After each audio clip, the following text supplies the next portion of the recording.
오늘날 기독교인으로 이 땅을 살아가면서 교회와 성도들이 안고 있는 두 가지 부끄러움이 있습니다.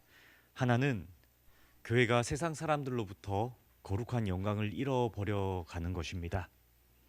성경은 교회를 가리켜 예수님의 몸, 성전이라고 말씀합니다. 예수님을 머리 삼은 교회는 예수님을 드러내는 몸입니다. 예수님을 드러내는 수단이죠. 그렇기에 그만큼 거룩해야 하고 세상으로부터 한대받지는 못한다 할지라도 구별된 모습으로 거룩한 모습을, 그 거룩한 영광을 비출 수 있어야 합니다. 하지만 현대 교회는 그 거룩한 영광을 많이 잃어버리고 말았습니다. 또 하나는 성도라는 직분을 받은 우리들이 세상 사람들과 구별되지 못하는 삶을 살아낸다는 것입니다. 성도는 그리스도를 따르는 제자이며 복음을 품고 살아가는 거룩한 백성이라고 성경은 정의합니다. 하지만 현대의 성도들은 세상 사람들에게 예수 그리스도를 통한 감동을 주기는커녕 때로는 실망감만 주는 존재가 되었습니다. 사랑하는 성도님들, 여기 모인 우리들이 바로 교회를 이루고 있습니다. 그리고 여기 모인 우리들 개개인들이 바로 구별된 하나님의 사람, 성도입니다. 오늘 우리는 본문 말씀을 함께 깊이 상고하며 잃어버린 교회의 영광과 성도의 거룩함을 어떻게 하면 회복할 수가 있을지에 대해서 함께 고민할 수 있게 되기를 바랍니다. 본문에는 한 교회가 등장합니다. 바로 안디옥 교회입니다. 이 안디옥 교회는 여러 가지 면에서 탁월한 영적인 모범을 보여주는 교회죠. 첫째로 이 안디옥 교회는 유대인과 이방인들이 함께 모인 다문화 교회였습니다. 다문화 교회. 안디옥 교회의 태생은 원래 스데반 선교사의 죽음, 순교와 관련이 있습니다. 스데반 선교사의 순교 이후에 그 박해와 핍박을 피해서 성도들, 그 교인들은 흩어지게 되는데 디아스포라 성도들이라고 합니다. 이 디아스포라 성도들이 안디옥 지방에까지 이르게 됩니다. 그래서 그곳에서 헬라인들에게 복음을 전하게 되고 그 복음을 들은 많은 헬라 이방인들이 교회 공동체로 만들어지게 됩니다. 박해를 통한 디아스포라, 그리고 디아스포라를 이루었을 때, 박해받는 심령이 되었을 때 그 유대인 교인들이 이방인들을 차별 없이 복음을 전할 수 있게 되었다는 뜻입니다. 그리고 그 복음은 모든 민족을 뛰어넘어서 이제까지 받았던 차별과 구분을 넘어서 이방인들을 회심케 하였습니다. 그래서 이 안디옥 교회는 민족과 문화를 넘어서서 복음으로 하나 된 공동체를 이룬 최초의 교회이기도 합니다. 바로 열린 공동체를 이룬 것이 모범적인 모습이었죠. 둘째로 이 안디옥 교회는 그리스도인, 즉 성도라는 이름이 처음으로 붙여진 교회입니다. 성도라는 단어의 뜻은 구별된 자라는 의미를 가지고 있죠. 안디옥 교회는 이처럼 구별된 자들의 모임이었다, 이런 칭호를 얻게 된 것입니다. 무엇이 달랐기에, 뭐가 달랐기에 저 안디옥 교회 교인들은 성도다, 구별되었다, 이런 영광을 얻게 되었을까요? 사도행전 11장 25절과 26절의 말씀인데 우리 함께 읽겠습니다. 바나바가 사울을 찾으러 다소에 가서 만남에 안디옥에 데리고 와서 둘이 교회에 1년간 모여 있어 큰 무리를 가르쳤고 제자들이 안디옥에서 비로소 그리스도인이라 일컬음을 받게 되었더라. 아멘. 말씀 잠깐 띄워주시기 바랍니다. 안디옥 교회가 어떻게 성도라고 불림을 받을 수 있었는가? 어떻게 세상 한가운데에서 저 교회는 다르다, 구별되었다라는 칭호를 얻게 되었는가? 그것은 바나바와 사울이 1년 동안 교인들을 가르쳤기 때문이라고 성경은 말씀합니다. 함께 그저 예배드렸다? 아닙니다. 가르쳤다라는 겁니다. 가르쳤다. 결국 이 가르침을 잘 배우고 살아낸 안디옥 성도들의 삶과 정체성은 변화되었습니다. 마침내 그들은 예수님을 따르는 자들로서 분명하게 구별된 삶을 살아낼 수 있었다 말씀하는 거죠. 그래서 성도라 부름을 얻게 되었습니다. 그렇게 말씀으로 무장된 성도들은, 이 안디옥 교회 성도들은 그 후 어떠한 열매를 맺게 될까요? 이 열매가 바로 오늘 본문 13장 1절에 드러나 있습니다. 본문 1절 말씀인데 제가 읽어드립니다. 안디옥 교회에 선지자들과 교사들이 있으니 곧 바나바와 니게를 아는 시므온과 구레네 사람 루기오와 분봉왕 헤롯의 젖동생 마나엔가 및 사울이라. 아멘. 예수님의 말씀을 가르쳤더니 누구들이 있습니까? 선지자들과 교사들이 있었다. 열심으로 바나바와 사울이 1년 동안 예수 그리스도의 복음을 가르쳤더니 안디옥 교회에 누가 있었다고요? 선지자들과 교사들이 있었다. 이렇게 말씀하는 거죠. 성경이 말씀하시는 선지자란 통찰력과 선견을 가진 자입니다.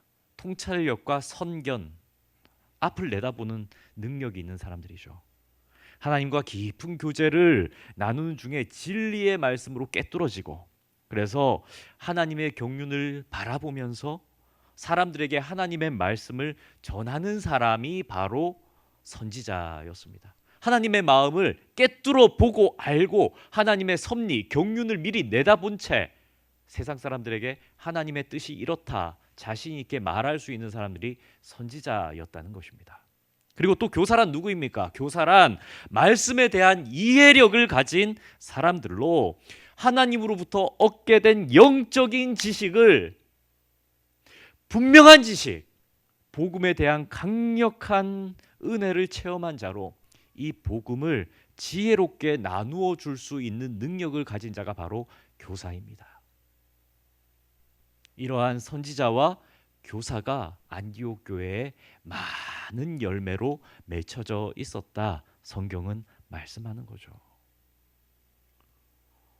예수님에 대한 가르침을 받는 열심 있는 교인들, 이렇게 교회가 말씀 위에 흥왕하게 될 때 교회 안에는 선지자와 교사들이 열매 맺기 시작합니다.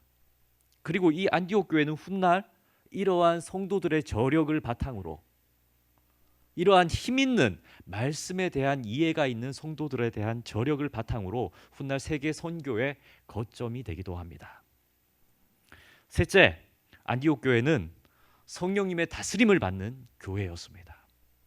본문 2절과 3절은 이러한 교회의 특징을 아주 잘 보여주는데 우리 함께 읽겠습니다.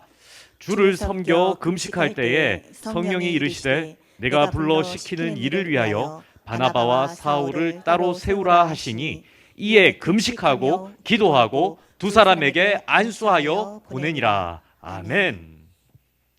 2절 말씀에 주어가 생략되어져 있습니다. 주를 섬겨 금식할 때 이렇게 얘기하는데 누가 했다는 말입니까? 누가? 그 생략된 주어는 바로 안디옥 교회 성도들입니다. 성도들이, 안디옥 교회를 이룬 예수 그리스도의 몸된 성도들이 주를 섬겨 금식할 때에, 왜 성도들이 이렇게 했을까요? 왜 안디옥 교회 성도들은 금식하고 주를 섬기는 일에 열심을 냈을까요? 그 이유는 교회의 방향을 이끌어 달라는 기도였습니다. 하나님께서 이 교회를 이끌어 달라고 말씀을 읽고 공부해 보니 하나님께서 이 교회를 이끄셔야 한다는 것이 느껴진 거죠. 깨달아진 거죠. 그래서 이들은 기도로, 금식으로 열심을 내어서 하나님께 이 교회를 인도해 달라고 기도했던 것입니다. 교회가, 온 성도가 마음을 모아 주를 섬기고 금식하며 기도할 때 성령께서 교회의 음성을 들려주십니다. 바나바와 사울을 선교사로 세우라는 말씀을 주시고, 그러자 이 안디옥 교회는 어떻게 합니까? 지체함 없이 즉시 더욱 기도하고 금식하고 그들을 안수하여서, 이 둘을 안수하여서 파송합니다. 아까워하지 않고 우리 교회의 좋은 인재다, 우리 교회를 세워나갈 사람들이다 붙잡지 않고 기도하고 금식하고 하나님의 인도함을 믿고 이제까지 안디옥 교회에서 열심히 그 리더로 섬겼던 바나바와 사울을 선교사로 파송시켰다는 얘기입니다. 교회에 지도자의 역할을 했던 사람들을 이렇게 쉽게 보낼 수 있을까요? 성도님들 어떻습니까? 이제까지 교회의 모든 방향과 정체성들에 대해서 하나님의 뜻을 잘 증거하고 가르치던 자들입니다. 그런데 금식하고 기도하다가 성령님께서 이 지도자 둘을 보내라고 하시니까 성도들이 어떻게 해요? 당장 한 번 더 기도하고는 파송 보냈다는 얘기입니다. 안디옥 교회는 자신이 있었습니다. 우리 교회는 하나님께서 인도하신다는 확신입니다. 그 자신이 있었기 때문에 바나바와 사울을 파송시켰던 거죠. 성령님의 인도하심에 민감하게 반응할 수 있는 교회, 이것이 진짜 교회의 모습이었습니다. 이렇게 안디옥 교회는 바나바와 사울을 선교사로 파송하게 됩니다. 우리 4절 말씀인데요. 두 사람이 성령의 보내심을 받아 실루기아에 내려가 거기서 배 타고 구브로에 가서, 이제 이 바나바와 사울은 성령님의 보내심을 받았다 합니다. 4절에 보면 두 사람이 성령의 보내심을 받아, 성령의 보내심을 받아. 교회는 온통 성령 하나님의 인도하심 아래 그 주권 아래 놓여 있음을 고백하고, 이 바나바와 사울 역시도 우리는 하나님께 속한 사람입니다, 우리는 성령님의 인도하심을 받는 사람입니다라는 것을 고백하며 곧장 이들은 안디옥 교회를 떠나 그 안디옥 지역의 항구인 실루기아로 가게 됩니다. 항구죠. 항구 실루기아로 가서 배를 탑니다. 그리고는 구브로를 거쳐 살라미에 이르고 또 그곳에서 온 섬을 지나서 마침내 도착하는 곳이 어디일까요? 말씀을 보십시오. 어디입니까? 바보입니다. 바보. 바보 그러니까 우리 성도님들이 어감상 바보에 갔어? 이렇단 말이죠. 바보 그러니까 어감상 왠지 그냥 한적한 시골 마을로 이렇게 생각되지 않습니까? 어떠세요? 바보. 파포스 뭐 이런 좀 발음을 더 정확하게 하면 좋을 텐데 바보 이런 곳입니다. 근데 이 바보라는 지역은요, 이 도시는 로마 제국의 행정 수도였습니다. 중요한 곳이죠. 문화적으로도 종교적으로도 아주 핵심이 되는 도시가 바로 이 바보였습니다. 성령님께서 이 둘을 거기로 보냈다는 겁니다. 근데 이 바보라는 도시가 어떤 년이냐면 로마 신화에 등장하는 비너스라는 여신을 아십니까? 이 비너스라는 여신을 숭배하던 지역이기도 합니다. 그래서 이 바보라는 지역은 음란하고 신비적인 마술이 횡행하고, 그죠? 그러한 우상 숭배가 만연했던, 혹은 영적인 어떠한 것들을 추구한 일에 열심히 있는 어떠한 도시이기도 했습니다. 그리고 한 나라의 행정 수도가 그러하듯이 문화가 아름답게 꽃피웠습니다. 사람들의 지성이 높았다는 얘기입니다. 지성이 높고 영적인 것을 바라고, 그렇지 않습니까? 먹고 살만해지면 어떠죠? 다음 세상 더 영원한 것들에 대해서 추구하게 됩니다. 정말 발전한 도시. 이 땅에서의 그러한 것들을 추구하는 것을 넘어서서 이제는 영생, 영원, 그죠? 이러한 것들을 추구하던 도시에 바나바와 사울이 성령에 이끌려서 가게 됩니다. 그리고 이곳에서 이 사람들은 바예수라는 인물을 만나게 됩니다. 이름이 심상치 않지 않습니까? 바보에 있는 바예수. 이 바예수라는 인물은 유대인이고 당시 마술사라고 소개하고 있는데 초신비적인 현상을 만들어내는 능력이 있는 사람입니다. 그러니까 한마디로 세상 사람들이 보기에는 영적인 인물이죠. 그런데 성경은 이 바예수를 가리키며 덧붙여 말씀하시길 뭐라고 얘기하냐면 거짓 선지자라고 얘기합니다. 거짓된 자, 거짓 선지자 바예수가 그 바보라는 섬에 있었다. 그리고 이 거짓 선지자가 그곳에서 뭘 하고 있었냐면 그가 가진 신비한 현상을 일으킬 수 있는 능력이 마술을 이용해서 그곳의 총독인 서기오 바울 옆에 딱 달라붙어 있었습니다. 한 도시의 권력과 옆에 거짓 선지자가 유착되어 있었다는 사실입니다.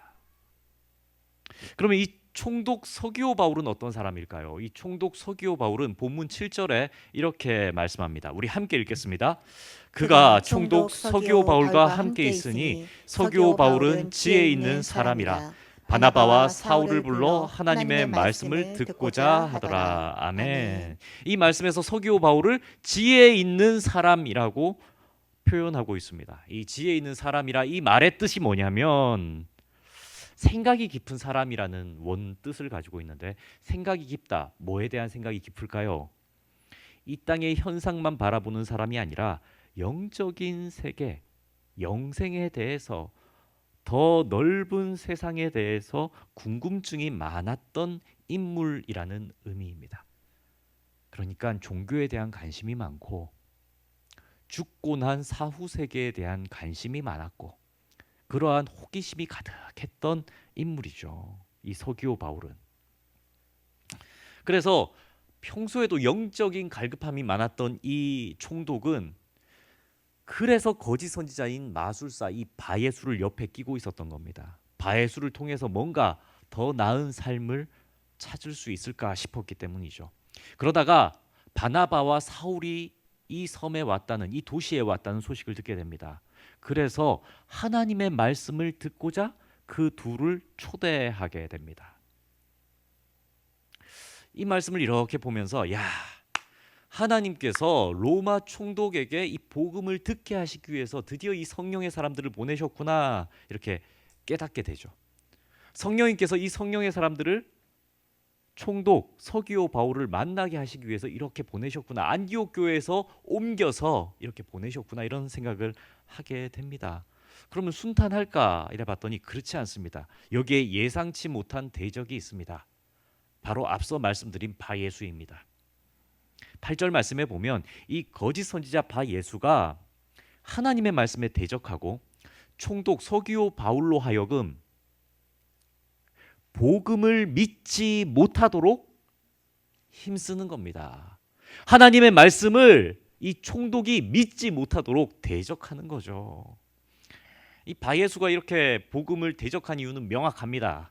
복음이 들어오면, 총독에게 복음이 믿겨지면 자신이 총독 옆에서 누리던 권력과 영향력을 잃을까 두려웠기 때문입니다.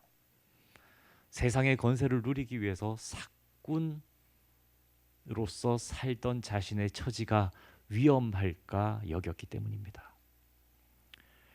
말씀을 한번 보십시오. 이 총독에게는 한쪽에는 마술사이며 거짓 선지자인 바예수가 있고 또 다른 한쪽에는 순전한 복음을 전하는 바나바와 사울이 도착해 있습니다.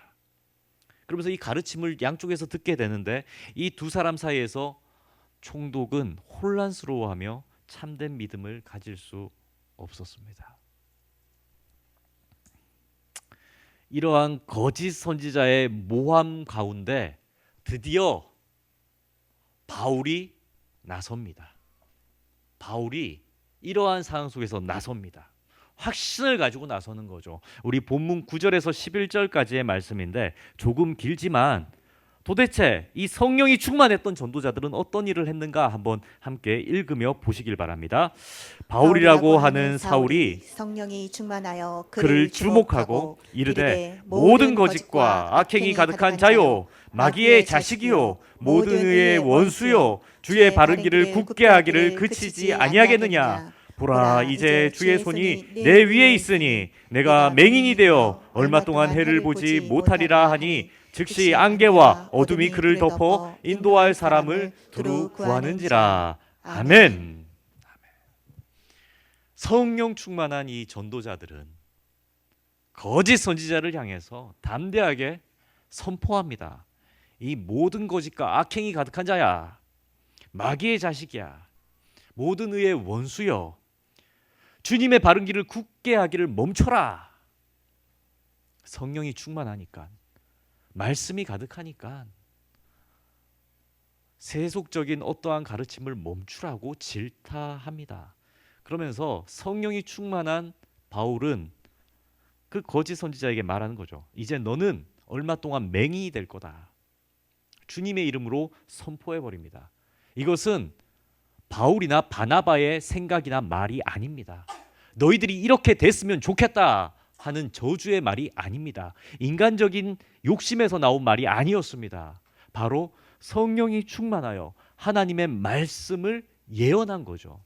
그렇게 불의를 행하고 마귀의 자식 같은 일을 하고 공의를 덮는 원수 같은 일을 하면 성령님께서 너를 맹인이 되게 하시리라 말씀하셨다는 것을 선포한 것이었습니다. 그 결과 어떻게 됩니까? 선지자 바울의 예언처럼 이 거짓 선지자는 맹인이 되고 총독은 그러한 것을 보면서 그 모습을 보면서 자신의 가리워지고 어두워졌던 영적 눈을 뜨게 됩니다. 성령 충만한 전도자의 담대한 모습을 보면서 그렇구나, 진리가 이거였구나 하는 것을 깨닫게 되는 거죠. 그래서 바나바와 사울을 통해 참된 복음인 예수님의 가르침을 믿게 되었습니다. 사랑하는 성도님들, 이 말씀은 단지 초대교회의 이야기가 아닙니다. 오늘날 세상 속에 세워진 교회도 바예수와 같은 거짓 문화와 가치관에 둘러싸여져 있습니다. 성령님은 오늘 이 말씀을 통해 오늘날 교회가 어떻게 하여야 하는지, 무엇을 위해 나가야 하는지를 명확하게 말씀하십니다. 그것은 안디옥 교회와 같이 진리를 구별하여 담대하게 가르치는 사역을 하라 말씀하시는 겁니다. 영적인 궁금함을 가진 세상 수많은 사람들에게 파송되어져서 말씀으로 굳게 세워진 성도들이 그들 옆에 기생하는 바예수와 같은 자들을 진리로 물리치고 하나님이 찾으시는 한 영혼 한 영혼을 주님께로 돌아오게 하는 사역을 하라고 말씀하고 있으십니다. 그러기 위해서 안디옥 교회의 영적 부흥의 본을 우리는 본받을 필요가 있습니다. 무엇보다도 교회 안에 말씀에 대한 가르침이 흥왕해야 합니다. 그리고 말씀을 깨달은 우리 안에 참된 선지자와 참된 교사로서의 사명을 가진 성령 충만한 전도자의 열매가 많이 맺혀야 할 것입니다. 세상은 날로 악해져 가고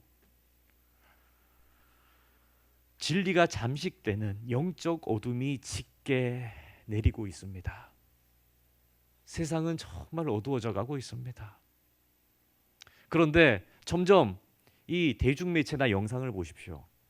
우리들로 하여금 깊게 생각하지 못하게 만드는 짧은 영상들이 유행하고 자극적인 콘텐츠 같은, 그러니까 마술사 엘루마와 같은 그런 문화가 온통 사람들의 마음을 현혹시키고 있습니다.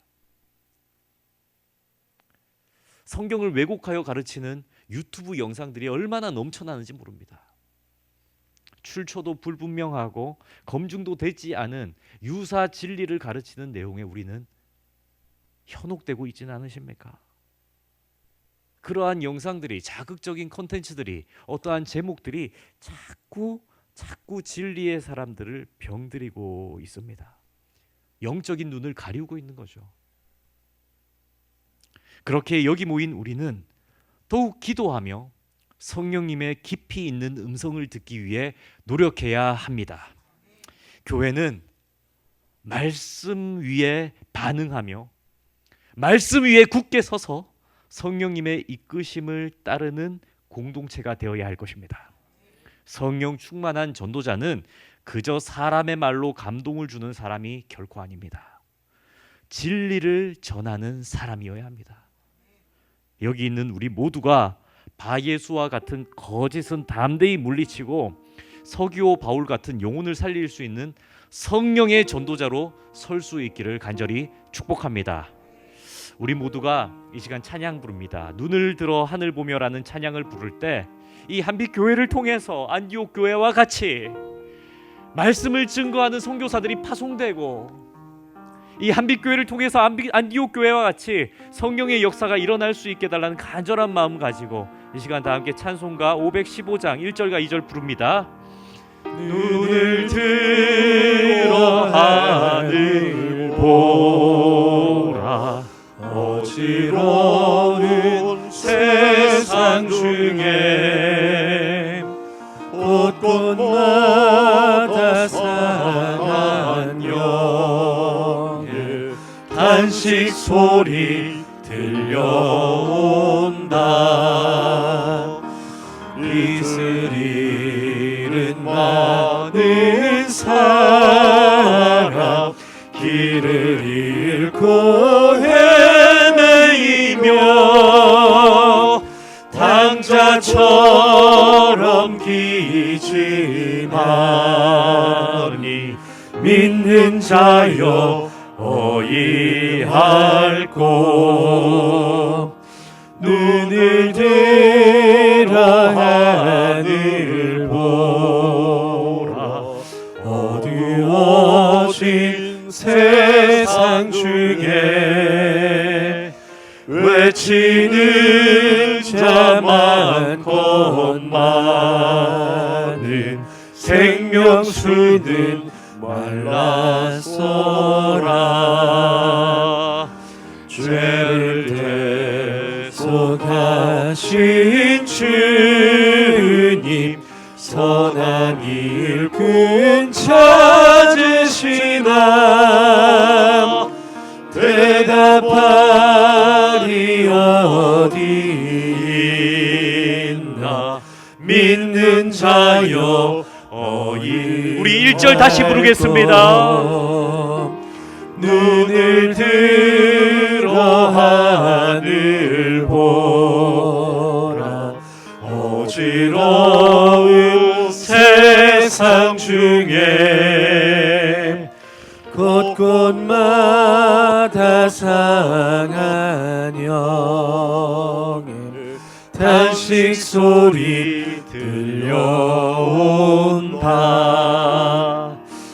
빛을 잃은 많은 사람, 길을 잃고 헤매이며 당자처럼 기진하니 믿는 자여 어이할 곳. 기도합니다. 하늘에 계신 하나님 아버지, 안디옥 교회가 성령의 인도하심에 따라 말씀을 배우고 기도하고 금식하며 복음의 사명을 감당할 수 있었던 것처럼 한빛교회도 교회답게 성도답게 말씀 위에 굳게 서기를 소원합니다.